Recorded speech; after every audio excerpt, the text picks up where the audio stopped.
natin makikita ang time watch. Kaya nung wala ako. Madaling-madali lang yan, guys. Ang ibig sabihin ng time watch ay yung kung ilang oras ka nanood sa isang araw. Ano ba problema mo? O kung naman sa isang linggo. Nandoon naka-record ang history mo ng time watch. Ang kulit mo! Kung naman nakasali ka sa isang GC na humihingi ng watch time, talagang hinahamon mo ako. mo makikita ang watch time.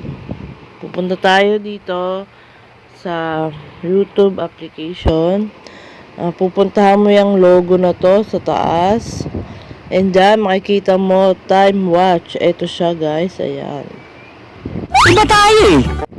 So, as you can see, guys, wala na akong history ng time watch kasi nag-clear history na ako.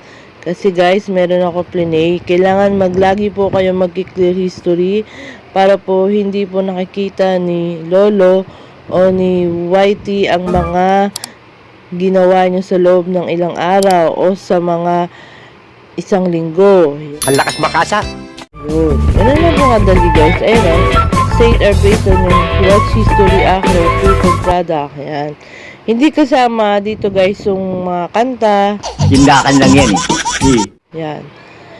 YouTube TV hindi kasama. Yung pag-play nyo lang dyan sa YouTube, yun lang yung kasama sa watch time. Hihirit pa. So, ganun lang, guys. Sana ay naintindihan nyo ang aking paliwanag. Buenas mo naman! Ang pag-clear history naman, guys, dito, guys, so pipindutin nyo yung history na yan. Tapos, wala na akong history kasi nabura ko na. Ganun lang yung, guys.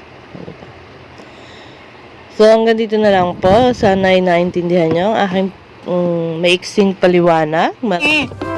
Maraming salamat. See you around. Bye-bye. Don't forget to like and share. And mag-subscribe ka na rin sa aking channel. Thanks so much.